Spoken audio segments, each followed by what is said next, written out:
આજે જોઈએ કે ભાઈ આપણી પાસે જે કુદરતી સંસાધન જે છે બરાબર, એનો નાશ કઈ રીતે થઈ રહ્યો છે.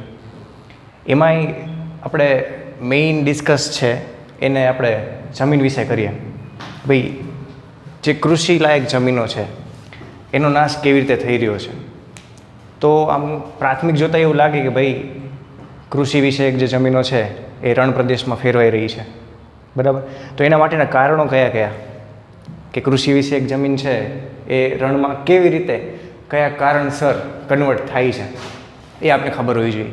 તો એ નાનો એવો ટૉપિક આપ્યો છે ટેક્સ્ટ બુકની અંદર બરાબર, કે આવી જે ઉપયોગી જમીન છે એ બિન ઉપજાઉ નકામી જમીનમાં કેવી રીતે કન્વર્ટ થાય બરાબર. તો એના માટે પહેલું આપ્યું છે કે ભાઈ જમીનનું ને જે ધોવાણ છે એ પ્લસ જમીન છે એ વધુ ક્ષાર ધરાવે. એની અંદર તમારે એડ કરવું હોય તો એમ કરી શકો કે ભાઈ જમીનમાં પાણીનો ભરાવો થવો. હવે આમ અપોઝિટ વસ્તુ લાગે કે રણ પ્રદેશ ક્યાં અને આ વસ્તુ ક્યાં, તો બે અલગ અલગ પોઈન્ટ છે. જમીન સૂકી બને, સૂકી બનીને ખડકોમાં વિભાજિત થાય એટલે કે ટુકડાઓમાં વિભાજિત થાય અને એમાં મોટા ખંડનું નિર્માણ થાય એને આપણે રણ પ્રદેશ કહીએ બરાબર, કારણોસર પાણી ન મળવાને લીધે. પણ આ વસ્તુ શું છે, કોઈ બી જમીનની અંદર લાંબા સમય સુધી જો પાણી ભરેલું રહે તો પાણીમાં રહેલા ક્ષાર છે એ જમીન શોષી લે અને જમીન છે એ કેવી બની જાય, ક્ષારયુક્ત બની જાય. અને એવી ક્ષારયુક્ત જમીન છે ત્યાં ખેતી થઈ શકે નહીં. તમને ખબર છે આપણો ખારાપાટ વિસ્તાર ખબર છે, આપણે ધાંગધ્રાથી પાટડી માલવણનો જે આખો પટ્ટો રહ્યો એ ખારો પાટ કહેવાય બરાબર. કેમ તો કે ત્યાં જમીન કેવી છે, ક્ષારયુક્ત છે. તો આ બે પોઈન્ટ છે ટેક્સ્ટ બુકની અંદર આપેલા છે બરાબર, કે એક તો જમીનનું ધોવાણ થઈ જાય છે પ્લસ માની લઈએ કે ત્યાં પાણી ન મળવાને લીધે જમીન કેવી બને છે, સૂકી બને છે. જમીન સૂકી બને એટલે શરૂઆતમાં તો આપણે તમે ઓલી સુકાયેલી જમીન જોઈ હશે ખબર છે, કોઈ બી જગ્યાએ પાણી ભરેલું હોય, આ ચોમાસાની વાત કરી, પછી અચાનક તડકો પડે એટલે ત્યાં આમ તીરાડુવાળી જમીન બની જાય, જોઈ છે, તો એને આપણે સૂકી જમીન કહીએ. આવી જમીન એક એટલે કે મોટા ખંડો ધરાવતી જમીન આગળ જતાં શેમાં કન્વર્ટ થાય, રણ પ્રદેશમાં. પણ આપણે તો ખાડાની વાત કરી, ખાડો ક્યાં રણ ક્યાં આપણે સમજીએ કે આ તો કે ઇમેજિન કરવાનું છે. હું તમને ખાલી સમજાવું છું કે એવું દેખાતું હશે, બાકી આ તો આપણે એમ કહીએ કે આ તો બહુ મોટી જૈવિક પ્રોસિજર થઈ ગઈ, એને નરી આંખે જોવી આપણી માટે પોસિબલ નથી. તમે એને કેમ કરી શકો, શૂટિંગ કરી શકો. જેમ કે આપણે ઘણી બધી વસ્તુ છે, પ્લાન્ટ ગ્રોથ છે એ નરી આંખ નથી જોઈ શકતા, એની સામે કેમેરો મૂકી દો અને તમે ફોરવર્ડ કરીને જોવો તો તમને ખબર પડે કે ભાઈ ગ્રોથ થયો બરાબર. આ એના જેવી પ્રોસિજર છે કે આમાં ઘણી બધી વસ્તુ છે એ નરી આંખે નથી દેખાતી, કે તમે આમ સામે ઊભા રહ્યો અને જમીન તમારી સામે કન્વર્ટ થાય, ઇટ્સ નોટ પોસિબલ બરાબર. એટલે આ બધી વસ્તુ જે આપણે ભણીએ છીએ એ વર્ષો લઈ લે ઘણી બધી વાર બરાબર. એ સિવાય એમ માનવામાં આવે કે આટલા તો પોઈન્ટ છે જ તે એકોર્ડિંગ ટુ ટેક્સ્ટ બુક, પણ એમ માનવામાં આવે કે ભાઈ એક જમીન છે આપણી પાસે ખેતી લાયક, એ જમીન ઉપર આપણે વારંવાર એક ને એક પાક છે એ ઉગાડ કરી તો પણ આગળ જતાં એ જમીન કેવી બને, બિન ઉપજાઉ બની રહેવાની. સમજાય? હવે થતું કેવું કે આપણે નેક્સ્ટ પોઈન્ટ તરફ આગળ વધી, આમાં તો આ બે પોઈન્ટ જ આપ્યા છે. આના ઉપરથી તમે એવું કન્ક્લુઝન કાઢી શકો કે જમીન ઉપર વૃક્ષો ન હોય તો આ બધું પોસિબલ થાય. એટલે કે રણ વિસ્તાર વધવો, જમીન સૂકી પડવી, જમીનનું ધોવાણ થવું, આ બધું ક્યારે પોસિબલ થાય, જ્યારે વૃક્ષો નહીં હોય ત્યારે. તો એના માટે ટોપિક કયો આવે છે, વન વિનાશ અથવા તો નિર્વનીકરણ બરાબર. નિર્વનીકરણ થવાનો મેઇન ઓલું રીઝન કયું, તો કે મનુષ્ય. જો કે આખું ચેપ્ટર જ મેં ચેપ્ટરની શરૂઆતમાં જ કીધું હતું કે ભાઈ આખું ચેપ્ટર જ મનુષ્યના લીધે સર્જાણો છે, કે મનુષ્યએ આખી સંપત્તિનો આડેધડ ઉપયોગ કર્યો એટલે આ વસ્તુ ઊભી થઈ બરાબર. તો નિર્વનીકરણ છે એના માટે આપણે એમ કહેવાય કે એવું તો શું થાય છે કે નિર્વનીકરણ થાય, તો કે મનુષ્ય શું કરે છે, લાકડું કાપી નાખે, ઇમારતી લાકડું, પછી એનો આડેધડ ઉપયોગ કરે, કાપે તો છે પણ વાવવાનું ભૂલી જાય છે. આ મેઇન ઇસ્યુ. બાકી આપણે જંગલનો સારો એવો ઉપયોગ કરી શકીએ. કેવી રીતે, તો કે વન્સ અપોન અ ટાઈમ એટલે બહુ સમય પહેલાં એમ કહેવાય કે ખેડૂતો છે એ જંગલોમાં જ ખેતી કરતા હતા, જેને આપણે સામાજિક વિજ્ઞાનમાં ઝૂમ ઉછેર કહેતા હતા, જો તમને યાદ હોય તો ઝૂમ પદ્ધતિ. બરાબર. શું કરતા હતા એ લોકો કે જંગલનો થોડોક ભાગ આખો સાફ કરી નાખતા હતા અને ત્યાંની જે વનસ્પતિઓ હતી એને શું કરતા, બાળી નાખતા. બાળી નાખે એટલે તો ખબર જ છે તમને, પોષક તત્વો તો એમને રહેવાના રાખમાં. તમે આ વસ્તુ લઘુ પોષકમાં ગુરુ પોષકમાં શીખી ગયા હશો. રાખની અંદર તો પ્રેઝન્ટ જ હોય કે ઉડી ન જાય. બરાબર. તો આ રાખનો એ લોકો શું કરતા હતા, ખાતર તરીકે ઉપયોગ કરતા હતા. અને જે જંગલની જમીન સાફ કરી હતી ત્યાં એ લોકો શું કરતા હતા, ખેતી કરતા હતા. પણ એમનામાં એક સારું એવું લોજિક હતું. કેવું કે ભાઈ એ જે જમીન છે ત્યાં થોડો ટાઈમ જ ખેતી કરવાની, પછી એ જમીનને પહેલાં જેવી જંગલયુક્ત જમીન બનવા માટે મૂકી દેવાની. એટલે એ પટ્ટો મૂકી દેવાનો, પછી બીજો પટ્ટો કાપવાનો. એમ થતું શું, યોગ્ય ટાઈમ પીરિયડની અંદર આ બધું થતું હતું. એટલે એકસાથે આખું જંગલ નાશ નહોતું પામતું. સમજે? એકસાથે આખું જંગલ સાફ નહોતું થતું. ત્યાંના ખેડૂતો વિચારતા હતા કે બે આપણે ઉગાડશો તો આપને જ કામમાં આવવાનું છે. એ લોકો રિપીટ એન્ડ રિપીટ કરતા હતા એકને એક વસ્તુ. પણ એ વસ્તુ આગળ જતાં બદલાણી. કેવી રીતે બદલાણી કે ખેડૂતોએ એ વસ્તુ ફોલો કરી, ઝૂમ ઉછેર કર્યો ખરો, પણ જે ફરીથી પુનઃચક્રીકરણ કરવાનું થયું તો એ લોકોએ ફોલો કર્યું નહીં. એટલે ખેતી તો કરી પણ ફરીથી જંગલ વિસ્તાર સ્થાપિત કરવાનું ચૂકી ગયા અને એના લીધે શું થયું, નિર્વનીકરણ થયું. આ મેઇન રીઝન. ઝૂમ ઉછેર છે, ઉત્તરીય વિસ્તાર છે એની અંદર આ પ્રચલિત ખેતી એમ કહેવાય ઉત્તર દિશામાં. તો નિર્વનીકરણ એના માટેનું મેઇન રીઝન મેં તમને કીધું. બરાબર. બીજું નિર્વનીકરણ માટેનું આમ એમ કહેવાય કે પ્રાથમિક રીઝન, મેઇન રીઝન આવડું. આ પ્રાથમિક રીઝન તો કે શહેરીકરણ, ઉદ્યોગો, માનવની પોતાની સુવિધા, એટલે રેલવે ટ્રેક કાઢવો છે, રસ્તાઓ બનાવવા છે જંગલો વચ્ચેથી, તો એને આપણે સાફ કરતા ગયા. બરાબર. માનવ વસાહત, આ જે નવા નવા પ્લોટિંગ પડે છે એ પ્લોટિંગ ક્યાં પડે છે, વધારાની જમીન ઉપર જ પડે છે. બરાબર. તો એ સાફ થાય છે. એમ આ વસ્તુ નિર્વનીકરણ છે એ ફોલો થતું જાય.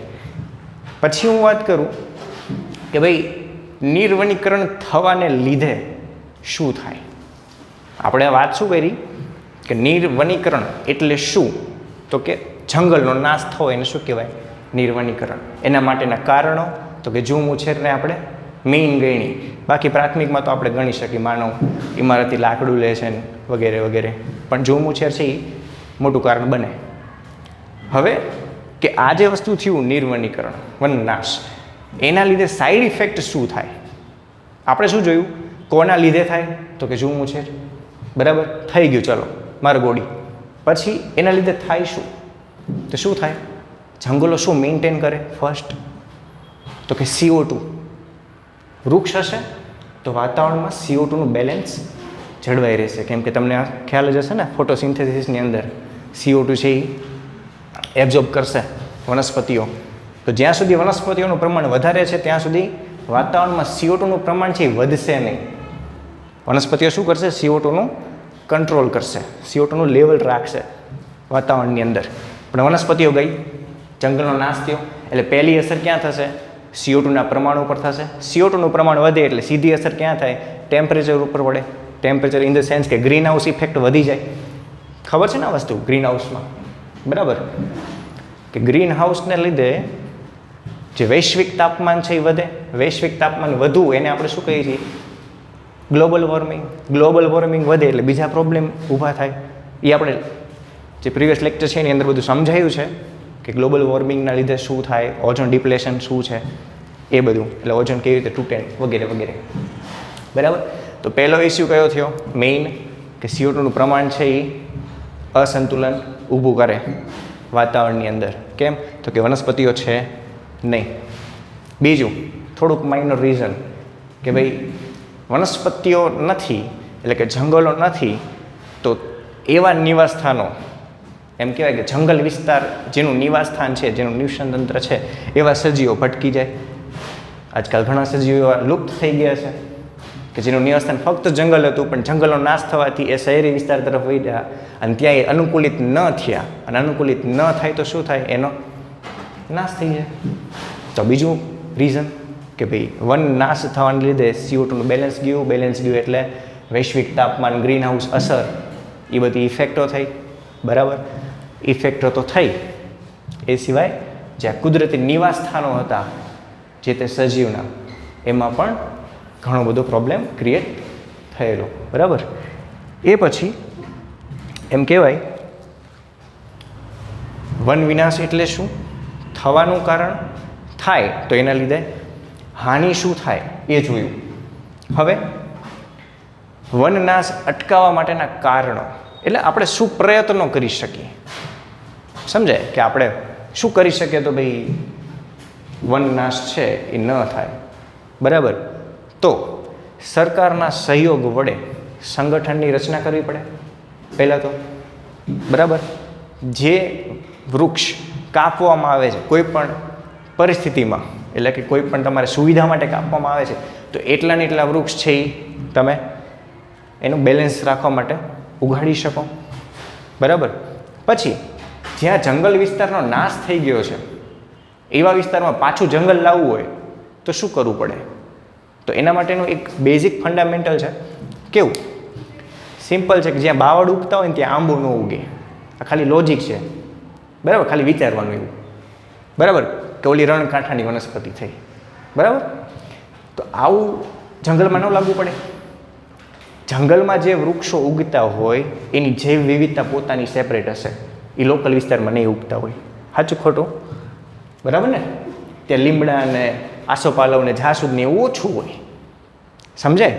ત્યાં ઘટાદાર મોટા વૃક્ષો હોય, મોટા પાનવાળા.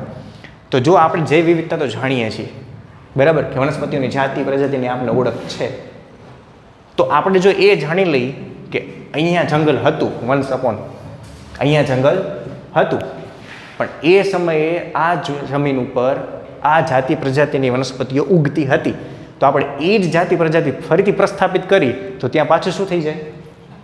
જંગલ થઈ જવાનું. આવું જ્ઞાન છે, જૈવ વિવિધતાનું નોલેજ છે આપણા પાસે, તો આપણે એના ઉપયોગ વડે શું કરીએ કે જંગલનું પુનઃસ્થાપન કરી શકીએ. બરાબર. આ સિમ્પલ લોજિક છે કે જંગલનું પુનઃ પ્રસ્થાપિત કરવું હોય જંગલને, તો તમે શું કરી શકો? તો એમાં આ આઈડિયા છે, ટેક્સ્ટ બુકમાં આપેલો છે કે જે વિવિધતા તમે જાણો છો તો એના ઉપયોગ વડે તમે આવી રીતે આગળ જઈ શકો. પછી એમ કીધું છે કે મનુષ્યએ શું કર્યું, એમ પ્રયત્ન શું કર્યા. તો તમારે સામાજિક વિજ્ઞાનમાં આવી જ ગઈ છે કથાઓ બધી, ખબર હોય તો ચિપકો આંદોલન ને એ બધું ખબર છે, એના વિશે થોડું ડિસ્કસ કરી. રાજસ્થાનનું જોધપુર ગામ, બરાબર, એક હતો રાજા, એને બનાવતો મહેલ. મહેલ બનાવવા માટે મંત્રીને કીધું કે લાકડા લઈ આવી ભાઈ. બરાબર. મંત્રી જંગલમાં ગયો. જંગલમાં બિશ્નોઈ જાતિના લોકો રહેતા હતા. એમાં પણ એક સાહસી લેડી, એમ કહેવાય સ્ત્રી, કોણ? અમૃતા દેવી નામ જો યાદ હોય તો. તમારે આ બધી વસ્તુ આવી જ ગઈ છે. ના ના, ત્યારે સામાજિક વિજ્ઞાન તમારે SS કહેતા ને, સોશિયલ સાયન્સ, એમાં આ વસ્તુ આવતી હતી. બરાબર.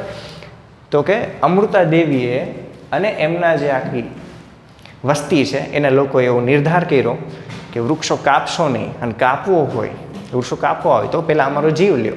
અને મંત્રી એટલો નિર્દય હતો કે બધાને કાપી નાખ્યા, આમ સાફ કરી નાખ્યું. બરાબર. એપ્રોક્સ 30-35 એવું મારા ધ્યાનમાં છે, વેરિએશન આવી શકે, 30-35 લોકોને એને ખતમ કરી દીધા. આ વાત રાજાને કાને પહોંચી કે ભાઈ ખાલી લાકડા લેવા માટે આટલા બધાને ઉપાડી લીધા. બરાબર. તો એણે શું કર્યું? તરત આદેશ આપ્યો કે ભાઈ આપણે મહેલ બેલ બનાવવો નથી, આ બધું રોકી દો, આ બધા જે મર્ડર કરો છો એ બધું રહેવા દો. બરાબર. તો આ ઘટના છે ઇતિહાસમાં ખૂબ જ જાણીતી થઈ કે ક્યાંક તો એવા માણસો હતા કે જે વૃક્ષોને બચાવવા માટે પોતાનો જીવ આપતા હતા. બરાબર. એને લઈને આગળ જતાં ભારત સરકારે અમૃતા દેવી બિશ્નોઈ વન સંરક્ષણ પુરસ્કાર નિર્ધારિત કર્યો કે એવા જેટલા પણ લોકો છે કે જે આવું સાહસ કરતું દેખાય કે જંગલમાં કોઈ હળી કરતું હોય, જંગલને નુકસાન પહોંચાડતું હોય, અને કોઈ એની સામે સામે આવી જાય તો ગવર્મેન્ટ એને ઇનામ આપે. બરાબર. કેમ કે બધે સરકાર ન પહોંચી શકે, સમજો છો? બધે સરકાર ધ્યાન રાખીને ન બેઠી હોય, એવા લોકોને નોમિનેટ કરે કે ભાઈ ના, આ તેથી બાહી જતો કુદરતી સંપત્તિને નુકસાન ન પહોંચાડવા માટે આ દર વખતે બાજે છે, કોઈક અમુક લોકો આવતા હોય એની સામે, તો પછી એવા લોકો નોમિનેટ થાય અને એની પ્રવૃત્તિ જોઈને ગવર્મેન્ટ એને શું કરે, એવોર્ડ આપે. એવું જ છે એ 1970 આસપાસ, 1970 આસપાસ એમ કહેવાય કે હિમાચલના ગઢવાલ વિસ્તારની અંદર આવી જ પ્રવૃત્તિ થઈ. પણ 1970 એટલે તો આપણે એમ કહેવાય કે ભાઈ લોકો સારા સમજુ, ત્યારે તો રાજાશાહી હતી નહીં, હમણાંની વાત છે, બરાબર, 50 વર્ષ ત્યાં. તો ત્યારે સુંદરલાલ બહુગુણા, આ પણ નામ સાંભળ્યું હોય તમે? સાંભળ્યું હોય નહીં? સુંદરલાલ બહુગુણા જે વ્યક્તિ છે, બરાબર, એણે ચિપકો આંદોલનની શરૂઆત કરી.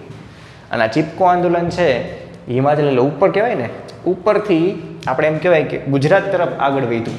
એટલે ત્યારે શું છે કે શહેરીકરણ વધારે થતું, ઉદ્યોગોનું સ્થાપન વધારે થતું. ત્યારે આપણે એમ કહેવાય કે આપણે ડેવલપમેન્ટનો ટાઈમ હતો 1970થી અત્યારે જે ચાલે છે એ, બરાબર. તો ત્યારે આ વનનાશ વધારે થતો, ત્યારે ચિપકો આંદોલનની શરૂઆત થઈ, બરાબર, 1970 આસપાસ. તો કોણે કરી? એના પ્રમુખ સુંદરલાલ બહુગુણા. એને આગળ જતાં એવોર્ડ આપવામાં આવ્યો હતો, અમૃતા દેવીવાળો, બરાબર. બટ થયું એવું કે આંદોલન ક્યારે સફળ બને? જ્યારે દરેક જગ્યાએ એનું નેતૃત્વ હોય. સમજાય? આપણે આજકાલ ઘણા બધા આંદોલન જોઈએ છીએ જગ્યાએ, બરાબર, પણ જે નેતૃત્વનો અભાવ હોય એ આંદોલન કેવું થાય? વિખાઈ જાય, બરાબર. લાઠીચાર્જ શબ્દ આવે એટલે બધું સાફ થઈ જાય, પણ કોઈક લીડર હોય ને તો ઊભો રહે, બરાબર. તો આવું જ વસ્તુ છે ને એ આમાં થયું ચિપકો આંદોલનમાં. ચિપકો આંદોલન સક્સેસફુલી હાલતું હતું, ઉપરથી નીચે સુધી વિસ્તરતું હતું, પણ રાજસ્થાનમાં આવીને અટકી ગયું. રાજસ્થાનમાં ચિપકો આંદોલન આવીને શું થયું? અટકી ગયું. આ બધી ઇન્ફોર્મેશન નથી ટેક્સ્ટબુકમાં, ખાલી કહું છું. રાજસ્થાન સુધી ચિપકો આંદોલન આગળ વધ્યું, હિમાચલથી રાજસ્થાન સુધી, ત્યાંથી આગળ વધી શક્યું નહીં, બરાબર. કેમ કે આમાં લોકોનો સહકાર જરૂરી છે. કેમ કે 1970 આસપાસ તો લોકો જો સમજુ થઈ ગયા હોય ત્યારે કોઈ જીવ ન આપે. આ તો ઓલી અમૃતા દેવીની વાત અલગ છે, એ તો રાજા સમય, એ તો ત્યાંના લોકોની વાત અલગ હતી, બરાબર. પછી ગવર્મેન્ટે આ ચિપકો આંદોલન એવું બધું થયું ને, એટલે પછી શું કર્યું ગવર્મેન્ટે? JFM, એમ કહેવાય કે ભાઈ joint forest management, joint forest management, સંયુક્ત જંગલ વ્યવસ્થાપનની શરૂઆત કરી. એને અંતર્ગત શું હોય? ગવર્મેન્ટ છે ને એ લોકોને જંગલ વિસ્તારમાં રહેવા દે, લોકોને જંગલ વિસ્તારમાં રહેવા દે. આપણે આ ગિરનારમાંનીમાં જઈએ છીએ, તમને ખબર હશે, કિનારે કિનારે લોકો રહેતા હોય તો એમને ડીલ કરેલી હોય ગવર્મેન્ટ જોડે, કે ગવર્મેન્ટ જોડે એવી ડીલ કરેલી હોય કે ભાઈ એ લોકો જંગલને સાચવશે, બરાબર. બદલામાં ગવર્મેન્ટ એમને શું આપે? તો કે ગવર્મેન્ટ જંગલની જે પેદાશો છે એનો ઉપયોગ કરવાની મંજૂરી આપે પેલા લોકોને, કે ભાઈ આપણે જંગલમાં રહીએ છીએ તો જંગલના જે ફળ ફળાદી છે, એની જે લાકડું છે, એનો આપણે અમુક હદ સુધી આપણે ઉપયોગ કરી શકીએ. બદલામાં આપણે શું કરવાનું? એનું ધ્યાન રાખવાનું કે સંપત્તિને કોઈ નુકસાન ન પહોંચાડે, એનું ધ્યાન રાખવાનું થાય. તો આટલી વસ્તુ છે એટલે આમ ફટાફટ એટલે પતી ગયું, કેમ કે આમાં કંઈ ડિટેલ સ્ટડી જેવું છે ને. આ બેઝિક વસ્તુ થઈ ગઈ. નાના છોકરાની ઓલી હોય ને કે ભાઈ જંગલોનો નાશ કેવી રીતે થાય, તો કેવી રીતે થાય, નાશ થાય તો શું થાય, તો કેવું થાય, નાશ ન થાય એના માટે શું કરવું જોઈએ, તો કેવું કરવું જોઈએ, બરાબર. આ 3 ટોપિક છે એ ટેક્સ્ટબુકમાં નો ડાઉટ લાંબુ કરીને લખ્યા છે, અને એવું તમને ડિટેલ સ્ટડીમાં એટલે કે આપણે મોટા ક્વેશ્ચનની અંદર પૂછે તો એ તમને લખતા આવડે તમારી રીતે. પણ મેં કીધું એટલા પોઈન્ટ છે એ અમુક ધ્યાનમાં રાખવા, બરાબર. જેમ કે ઝૂમ ઉછેર છે, બરાબર. ઝૂમ ઉછેરના તમે 3-4 પોઈન્ટ બનાવી શકો કે કેવી રીતે થતી હતી અને હવે કેવું થાય છે, એવું લખો તો 3-4 પોઈન્ટ ઇઝીલી તમે કવર કરી શકો, બરાબર. ઓકે, તો આટલું છે ચેપ્ટર, બરાબર.